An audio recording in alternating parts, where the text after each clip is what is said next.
we shall not alone today.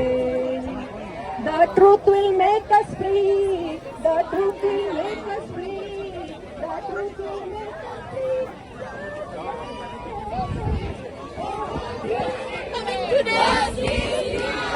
Justice delayed. Justice delayed. Justice delayed. Justice delayed. Justice delayed. Justice delayed. Justice delayed.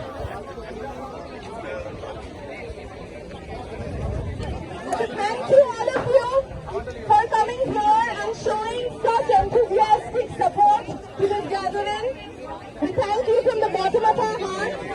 We will be in touch with you in the coming days with open letters and petitions that we have.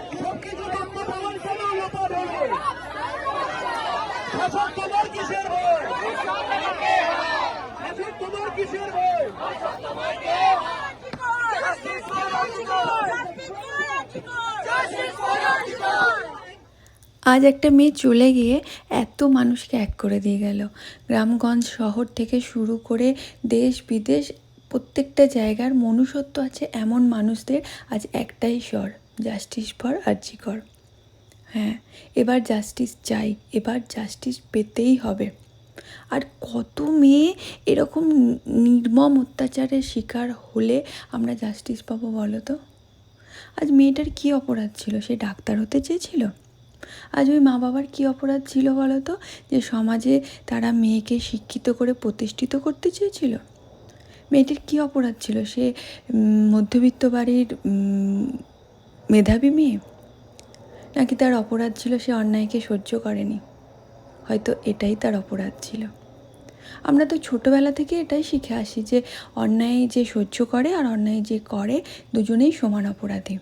তাই অন্যায় করবেও না, অন্যায় সহ্যও করবে না। আমরা আমাদের ছোটদেরও এটাই শেখাই। এটা কি শুধু পুঁথিগত হয়েই থাকবে? আমরা কাজে লাগাবো না?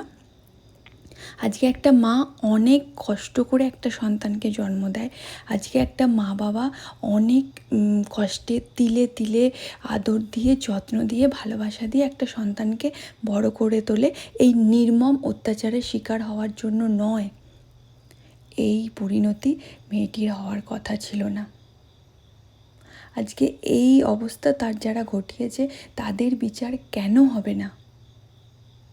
আজকে আমরা চাই নিরাপত্তা। আমি রাজনীতি বুঝি না, আমার বোঝারও দরকার নেই। আমি চাই আমাদের নিরাপত্তা। আমি চাই আমাদের ভবিষ্যৎ প্রজন্মের নিরাপত্তা। কেন পাবো না বলো তো? আজকে যখন আমার মেয়ে আমায় বলে না, মা আমি ডাক্তার হব, বিশ্বাস করো কোনো একটা অজানা ভয় দুশ্চিন্তা না গলাটাকে চেপে ধরে। আমি দৃঢ়ভাবে বলতে পারি না হ্যাঁ তুমি ডাক্তার হবে, পারি না।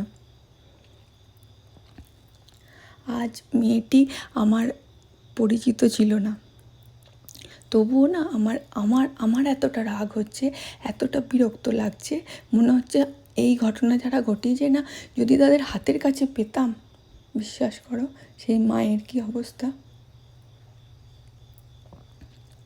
এবার বিচার হওয়া খুব দরকার।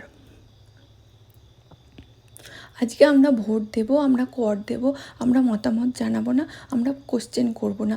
কোশ্চেন করলেই আমাদেরকে শুনতে হচ্ছে যে এটা কোনো মানে নতুন ঘটনা না, এই ঘটনা এখানে ঘটেছে, ওখানে ঘটেছে, সেখানে ঘটেছে। আমরা কেন এটা শুনবো? আমরা কেন বুক ঠুকে বলতে পারবো না যে যেখানে ঘটেছে ঘটুক, আমার জায়গায় ঘটে না, আমার জায়গায় আমি নিরাপদ, আমার জায়গায় আমি স্বাধীনভাবে চলাচল করতে পারি? কেন বলতে পারবো না? কেন আমরা ছেলে মেয়ের সমান অধিকার, তাহলে আমরা কেন বলতে পারবো না ছেলে মেয়ে সমান দায়িত্ব পালন করবে? মেয়েদের ক্ষেত্রে কেন সীমারেখা টেনে দেওয়া হবে? কেন বলা হবে এই টাইমে তুমি বেশি বেরোবে না, এই টাইমে তোমার বেশি ডিউটি করার দরকার নেই? কেন একটা মেয়ে সকাল হোক, দুপুর হোক, রাত্রি হোক, সন্ধে হোক, যখন হোক সে স্বাধীনভাবে বাইরে বেরোবে, সে নিজের কাজের জন্য বেরোবে, সে নিজের কাজ মেটাবে, সে তার কর্মস্থল যেখানে হোক সে তার কাজ মেটাবে, মিটিয়ে নিজের সম্মান নিয়ে বাড়ি ফিরবে? কেন পারবে না? আজ আমার মতো আপামর জনতার একটাই চাওয়া, বিচার হোক। কোনো অর্ধেক নয়, আংশিক নয়, পুরো বিচার হোক। পুরো সত্যি সামনে আসুক, আসল অপরাধীরা সামনে আসুক এবং এমন দৃষ্টান্তমূলক বিচার হোক, এমন দৃষ্টান্তমূলক শাস্তি পাক যাতে এই ঘটনা আস্তে আস্তে বন্ধ হয় এবং এই ঘটনা যদি ভবিষ্যতে কেউ ঘটাতে চায় সে যেন এই শাস্তি তার চোখের সামনে ভেসে ওঠে এবং ভয়ে কুঁকড়ে যায়। এটাই আমাদের চাওয়া, বিচার হোক।